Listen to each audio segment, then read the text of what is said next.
जी, अस्सलाम वालेकुम रहमतुल्लाहि व बरकातुहू। एक मर्तबा फिर बनाना रिपब्लिक से मैं हाज़िर। एक मर्तबा फिर मुल्क मुआशी तौर पर टेक्निकली डिफ़ॉल्ट हो चुके मुल्क से मैं हाज़िर। एक मर्तबा फिर तमाशा बने मुल्क से मैं हाज़िर। एक मर्तबा एक मर्तबा फिर जीरे ब्लेडों, बनारसी ठग्गों और दौले शाह की चूइयों के नरगे में मुल्क से मैं हाज़िर। एक मर्तबा फिर झूठी अनाओं, झूठी ज़िद्दों, झूठ, मुनाफ़िक़त वाली सियासत से मैं हाज़िर। एक मर्तबा फिर मैं 24 करोड़ लोगों की बात नहीं करूँगा। एक मर्तबा फिर मैं ये बात नहीं करूँगा कि ज़र मुबादला हमारा 4 हफ़्तों का रह गया है। इम्पोर्ट हमारी तबाह हो गई है, एक्सपोर्ट हमारी है कोई नहीं। ज़राअत हमारी बर्बाद हुई पड़ी है। 24 करोड़ लोग बिजली, गैस और महंगाई में नक्को-नक इस दलदल में डूबे हुए हैं। और मुल्क जो है, जो सबसे खौफनाक बात है, वो है कि मुल्क में दहशतगर्दी की नई लहर आ गई है। धमाके हो रहे हैं, टारगेटेड किलिंग हो रही है। फिर से टीटीपी वाले तावान ले रहे हैं, भत्ते ले रहे हैं, लोगों को मार रहे हैं, यरगमाल बना रहे हैं। ये अनार्की की सिचुएशन है। और इन सारी बातों से 24 करोड़ आवाम की, महंगाई की, बेरोज़गारी की, गैस की, बिजली की, और बाहर कोई हमें दोस्त मुल्क मुंह नहीं लगा रहा। और इन सारी बातों से हटकर मैं बात करूंगा एक मर्तबा फिर पंजाब की, क्योंकि हमारे सारे जीरे ब्लेड पंजाब पर फोकस करके बैठे हैं। और पंजाब की जंग जो है, जो पंजाब पानीपत बना हुआ है, और पंजाब की जंग जीतने में लगे हुए हैं। जैसे मैंने कहा कि ये बनाना रिपब्लिक बन गया है, जिसकी लाठी उसकी भैंस। अजीबो-गरीब लोगों के मिजाज हो गए हैं, अजीबो-गरीब लोग हो गए हैं, कोई असल मसले पे तवज्जो नहीं दे रहा। पिछले 48 घंटों में जो कुछ हुआ वो आपके सामने है कि पहले इमरान खान साहब ने 26 नवंबर को एक ऐलान किया। मैं ज़रा इसको सारा फोकस करके ज़रा रिवाइंड करते हैं हम इस मेमोरी को कि सूरत आई कहाँ तक, चली कहाँ से थी, पहुंची कहाँ तक। 26 नवंबर को इमरान खान ने रावलपिंडी में कहा कि वो असम्बलियाँ तोड़ देंगे, और 17 दिसंबर को इमरान खान साहब ने ऐलान किया दोनों वज़राए आला को साथ बिठाकर कि वो 23 दिसंबर को, यानी जुमे को, ये जो जुमा आ रहा है, इसको वो असम्बलियाँ तोड़ देंगे।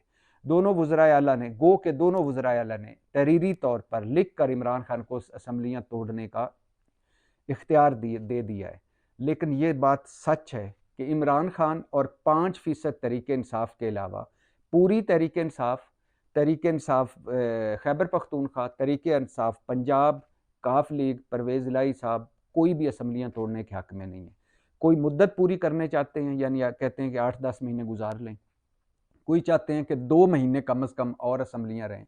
कोई 2 हफ्ते और मांग रहे हैं। कोई पीछे मुज़ाकरात में लगे हुए हैं। कोई जनरल कह रहे हैं कि महीना एक दे दें, हम जनरल इलेक्शन की तरफ आ जाते हैं। लेकिन इमरान खान साहब जो कि इस वक्त बहुत सारे केसों के घेरे में हैं, और हालत ये है कि कभी उनकी कोई ऑडियो आ जाती है पुरानी, कभी कोई वीडियो आ जाती है, और बात उनको इतना उनके खिलाफ वो पस्त सतह पे चली गई है सियासत, कि सीता वाइट का केस जो मुस्तरद हो चुका था पहली हमारी अदालतों में, वो दोबारा लगा दिया गया कि किसी न किसी तरह इमरान खान को नाअहल किया जाए।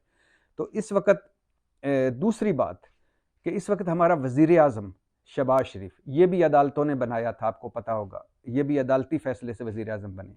परवेज़ इलाही को भी, हमज़ा शहबाज को हटाकर परवेज़ इलाही को भी हमारी अदालत ने वज़ीर आला बनाया था। और पंजाब के जो गवर्नर हैं, जिन्होंने अब एक नया बुरहान खड़ा कर दिया है, उनको भी हमारी अदालतों ने बनाया था। तो एक मरतबा फिर मामला मुझे ये अदालतों में जाता नज़र आ रहा है।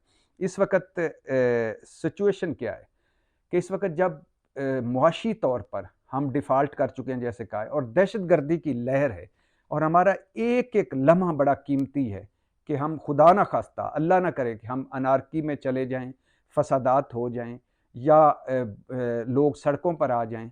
और इस पे फोकस करने की बजाय 27 किलोमीटर की हुकूमत, 75 वज़ीरों वाली हुकूमत, मशीरों वज़ीरों वाली हुकूमत, और 14 जमाती हुकूमत का सारा फोकस पंजाब पे है, क्योंकि पंजाब लेना है वो, और ये पंजाब लेकर इमरान खान को किसी न किसी तरह फिक्स करना है, और और फिर अगला लाए अमल अपनाना है। अब सूरत हाल क्या है, पंजाब में जंग किसकी लगी हुई है। आपको ये भी पता चल गया हो कि जरदारी साहब भी लाहौर में हैं, शुजात साहब भी, खैर से जरदारी साहब भी बहुत बीमार थे, आपको पता है, इतने बीमार थे कि वो पेशी पर भी नहीं आ सकते थे, लेकिन खैर से तंदुरुस्त हैं, लाहौर में पंजाब हुकूमत गिराओ चक्कर में लगे हुए हैं। शुजात साहब की आपको बीमारी का पता है, बोल नहीं सकते, लेकिन अल्हम्दुलिल्लाह वो भी मुलाकातों पे मुलाकातें फरमा रहे हैं।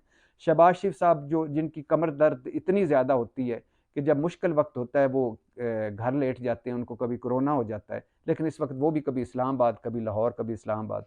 और मुस्लिम लीग के सारे लोग जो जोड़ तोड़ के माहिर हैं, जो वो सुराख निकालने के माहिर हैं, जो दीवारों में दरार डालने के माहिर हैं, वो भी लाहौर बैठे हुए हैं।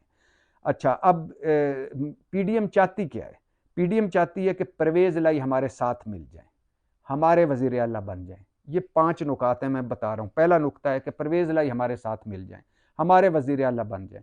हमारे वज़ीर आला बनेंगे तो वो हम इमरान खान की तरह असम्बलियाँ तो नहीं तोड़ रहे, लिहाजा परवेज़ इलाही पूरी मुद्दत करें हमारे वज़ीर आला बन के। इलेक्शन में हम उनके काफ लीग के साथ, पीडीएम कह रही है कि सीट एडजस्टमेंट्स भी मर्जी के मुताबिक करेंगे, काफ लीग की मर्जी के मुताबिक। और इसके लिए वो ऑप्शन दे चुके हैं कि इस मरतबा चौधरी शुजात को जामन बना के तो हम एक मुआहदा कर लेंगे, और लंदन भी तैयार है इस पर। बाकी ये हवाई कहानियाँ हैं, ये टीवी शीवी पे कि हम उनको परवेज़ इलाही से बात नहीं करेंगे या हम ये नहीं, ये सारी हवाई कहानियाँ। मुन्नस इलाही को मिस कॉलें हो रही हैं, परवेज़ इलाही के तरले मिन्नतें डाले जा रहे हैं, और एक वफ्द जो है बार बार कह रहा है कि कोई बात करें। पहला नुकता कि परवेज़ इलाही हमारे साथ मिल जाएं, पूरी मुद्दत पूरी करें, और आगे जो सीटें हम इलेक्शन में जब जाएंगे तो काफ लीग को उसकी मर्जी के मुताबिक सीटें देंगे। दूसरा है, काफ लीग के 6 अरकान तोड़ लिए जाएं, यानी 10, आपको पता है ना 10 हैं काफ लीग के, तो उनमें 6 अगर तोड़ लिए जाएं तो उसका मतलब होगा कि अक्सरियत ने परवेज़ इलाही से अदम एतमाद कर दिया का इजहार कर लिया, लिहाजा ये हम इससे भी उनका मसला हल हो सकता है। तीसरा, तरीके इंसाफ में कोई फॉरवर्ड ब्लॉक बन जाए। ये फॉरवर्ड ब्लॉक बनेगा तो वोट तो डाल नहीं सकेगा, वोट डालेगा तो मामला अदालत में जाएगा। अदालत पहले इस पे फैसला दे चुकी है कि जो पार्टी है वो अपनी पार्टी के खिलाफ वोट नहीं दे सकती, लेकिन गंद डाला जा सकता है।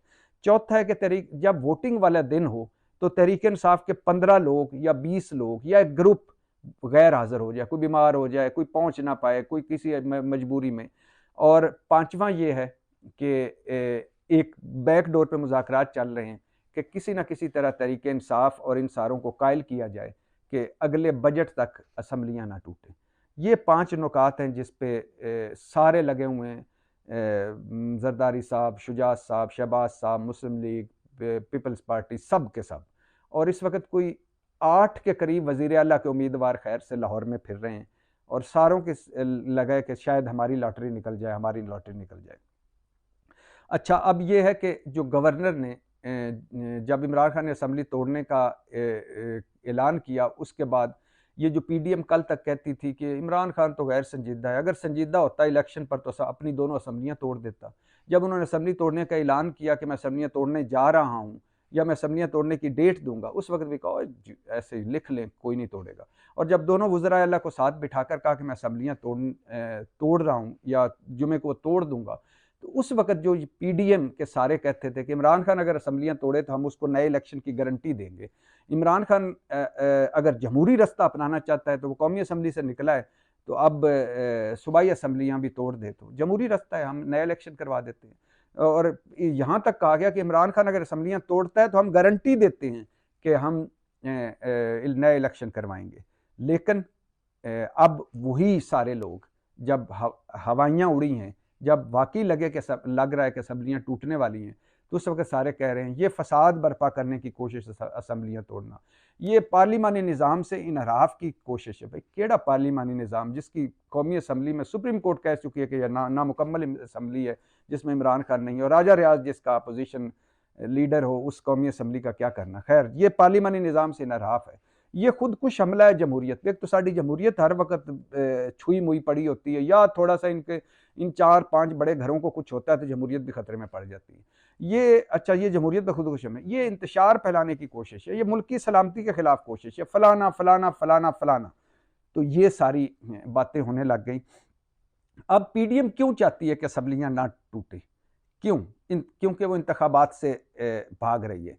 वो इंतखाबात से क्यों भाग रही है? क्योंकि पीडीएम इस वक्त इंतखाबात में जाने से खौफजदा। इस्लामाबाद के बलदियाती इंतखाबात वो नहीं करवा रहे क्योंकि पता है सर्वे करवाया तो 70% 80% तहरीक इंसाफ जीत रही थी, तो लिहाजा उससे वो भाग रहे हैं। तो वो 2 सूबों में कैसे करवाएंगे या मुल्क में कैसे करवाएंगे? क्यों इंतखाबात नहीं करवाना चाहते? क्योंकि पीडीएम अपनी बदतरीन परफॉर्मेंस से खौफजदा है। पीडीएम इमरान खान की मकबूलियत से खौफजदा है और पीडीएम चाहती है कि नवाज शरीफ वापस हों और उनको जमानतें मिले और वो हमारी इलेक्शन कंपेन करें और in the same time Imran Khan नायल हो चुके हैं और वो जेल में हों। अगर इमरान खान अहल हैं और वो बाहर हैं तो नवाज शरीफ भी अहल हों और वो भी बाहर हों। लिहाजा इसलिए वो नहीं चाहती, एक तो इमरान खान की मकबूलियत, दूसरा अपनी बदतरीन परफॉर्मेंस, तीसरा नवाज शरीफ आए और वो इनको लीड करे तो तब, और चौथा इस वक्त उन्होंने आगे ये रखा हुआ है कि अगर इस वक्त इंतखाबात हो गए तो ये मुल्क डिफ़ाल्ट कर जाएगा। भाई मुल्क आपके 7.5 महीनों में आपने पहले ही डिफ़ाल्ट पे पहुंचा दिया, बर्बादी फेर दी है। कोई आपके पास विजन नहीं, कोई रोड मैप नहीं, कोई पॉलिसी नहीं, कोई आगे का रास्ता नहीं। अब इसमें गवर्नर साहब ने क्या तीर मारा है कि इजलास पहले से पंजाब असम्बली का 42वां इजलास जारी था, 42nd इजलास जारी था। ऊपर से गवर्नर साहब ने एक इजलास कहा कि इजलास बुलाएं और वोट ऑफ वजीर आला परवेज लाई वोट ऑफ कॉन्फिडेंस लें, एतमाद का वोट लें। भाई जब इजलास जारी है, अक्सरियत कानूनी माहिरीन की कह रही है और एडवोकेट जनरल पंजाब ने भी कहा है कि गवर्नर को ये इख्तियार ही हासिल नहीं है। जब इजलास असम्बली का जारी हो तो वो वजीर आला को नहीं कह सकता कि वो वोट ऑफ कॉन्फिडेंस लें, और इसलिए ये गैर आईनी है। और फिर अब सब्तैन खान ने, जो स्पीकर पंजाब असम्बली, उन्होंने रूलिंग भी दे दी है कि जब हमारा इजलास जारी है तो उस वक्त गवर्नर नहीं हमें कह सकते, लिहाजा ये गैर आईनी है, हम कल इजलास नहीं बुलाएंगे। कल गवर्नर ने कहा है कि कल मतलब अभी यानी जो अगला दिन अभी शुरू होने वाला है या जब तक आप ये देखेंगे उस वक्त तक शुरू हो चुका होगा, तो कल मतलब बुध को गवर्नर ने कहा है कि आप परवेज इत्तेहाद का वोट लें। हालांकि इजलास पहले से जारी हो तो गवर्नर इजलास बुलाने का और वोट ऑफ कॉन्फिडेंस लेने का नहीं कह सकता। लिहाजा स्पीकर ने कह दिया है कि नहीं, ये नहीं हो सकता। अब इस पे गंद डालना क्या है? गंद डालना कि स्पीकर ने कह दिया है, लिहाजा कल जो पीडीएम हुकूमत है वो उसका नंबर 1 लाएअमल है कि वो जाके चले जाएंगे, कहेंगे कि अब परवेज लाई ने चूंकि वोट ऑफ कॉन्फिडेंस नहीं लिया लिहाजा वो वजीर आला नहीं रहे। तो जिस तरह पहले हमजा और मरियम नवाज ने होटलों में एमपी रख के ईवान इकबाल में, पंजाब असम्बली में नहीं, ईवान इकबाल में एक इजलास बुलाकर हमजा को वजीर आला बनवा लिया था, और उस तरह ये कोशिश करेंगे कि कोई एक नया बार इजलास बुलवा के अपने बंदे जो उनके वो मौजूद हों और वो कहें कि चूंकि परवेज लाई ने वोट ऑफ कॉन्फिडेंस लिया, गवर्नर के हुक्म की खिलाफ वर्जी हुई है, लिहाजा नया अब वो वजीर आला नहीं रहे। उधर से जो 27 किलोमीटर का हुकूमत है वो प्रोटोकॉल वापस लेने की कोशिश करेगी, दफ्तर वजीर आला का सील करने की कोशिश करेगी। और याद रहे यही पंजाब है जहाँ पंजाब असम्बली भी सील हो चुकी है, गवर्नर हाउस भी सील हो चुका है, अब फिर एक मरतबा सील और ताले लगने की बातें हो रही हैं। तो वो एक नया वज़ीर बनाने की कोशिश करेंगे, यकीनन मामला अदालत में जाएगा और यकीनन अदालत से रिलीफ इस वक्त तक जो सूरत हाल है वो मिलेगा किसको, परवेज़ लाई को और पाकिस्तान तहरीक इंसाफ को। अच्छा, अब के आखिरी बात करनी है, क्यों, किस लिए गवर्नर ने इजलास कहा है वज़ीर आला पंजाब को कि आप वोट ऑफ कॉन्फिडेंस लें? एक लॉजिक होती है ना, क्यों कहा है? क्या कोई काफ लीग के अरकान ने अदम एतमाद का इजहार कर दिया है परवेज़ लाई पर? क्या काफ लीग का कोई फॉरवर्ड ब्लॉक सामने आ गया और उन्होंने कहा कि अब ये वोट लें, इनकी अक्सरियत कम हो गई है? क्या पाकिस्तान तहरीक इंसाफ ने अपनी हिमायत वापस ले ली है परवेज़ लाई से? क्या पाकिस्तान तहरीक इंसाफ के कोई इतना 20-25 लोग ने फॉरवर्ड ब्लॉक बना लिया है कि उनको पता चला कि अब उनके पास वोट ऑफ कॉन्फिडेंस या वो अक्सरियती उनको हिमायत हासिल नहीं है? और क्या कोई असम्बली में हुकूमत हार गई है किसी बिल पर या किसी कानून साजी पर कि गवर्नर को ख्याल आ गया कि वजीर ये तो इनके पास तो अक्सरियत नहीं, लिहाजा वोट ऑफ कॉन्फिडेंस लिया जाए? चूंकि गंद डालना है, चूंकि असम्बलियाँ टूटने नहीं देनी, चूंकि पंजाब पे कब्जा करना है, चूंकि इस वक्त इलेक्शन नहीं होने देने, चूंकि इस नवाज शरीफ साहब को लाना है, इमरान खान को ठिकाने लगाना है, लिहाजा ये सारा गंद उसी वजह से डाला जा रहा है। अगले चंद लम्हे बड़े अहम होंगे, लेकिन फिर बता रहा हूँ इस वक्त इस घड़ी तक पाकिस्तान पीडीएम की हुकूमत नाकाम हो रही है परवेज़ लाई को अपने साथ मिलाने में। नाकाम हो रही है काफ लीग के 6 अरकान तोड़ने में, नाकाम हो रही है तहरीक इंसाफ का फॉरवर्ड ब्लॉक बनाने में, और नाकाम हो रही है तहरीक इंसाफ इस पे भी कि तहरीक इंसाफ के लोग वोटिंग वाले दिन ना आए। मामला अदालत में है और एक मरतबा फिर इन्होंने गैर सियासी गैर यकीनी सूरत हाल है। कितना अच्छा होता अगर वो असम्बलियाँ टूटती, ये 2 सूबों में इलेक्शन करवा देते। कितना अच्छा होता जब अगर असम्बलियाँ टूटती, ये कहते कि अब 2 सूबों में इलेक्शन होने हैं, कौमी असम्बली से वैसे पहले ही वो निकल चुके हैं, तो लिहाजा पूरा जनरल इलेक्शन करवाया जाए, क्योंकि बड़े फैसले वही ले सकेगा जो इलेक्शन करके आएगा और 5 साल के लिए होगा। इस वक्त कोई भी बड़ा फैसला लेने की पोजीशन में, क्योंकि इलेक्शन सर पर, इलेक्शन का साल शुरू हो चुका है। लिहाजा कौमी असम्बली में भी गंद डाला, उनके इस्तीफे मंजूर नहीं किए, और अब पंजाब में भी गंद डाल रहे हैं, और इस गंद का खुमियाजा मुआशी तौर पर डूबे हुए, दहशतगर्दी की लहर में डूबे हुए और अब महंगाई में डूबे हुए अवाम को भुगतना पड़ रहा है। जो भी आगे सूरत हाल होगी आपको बताएंगे। पाकिस्तान जिंदाबाद।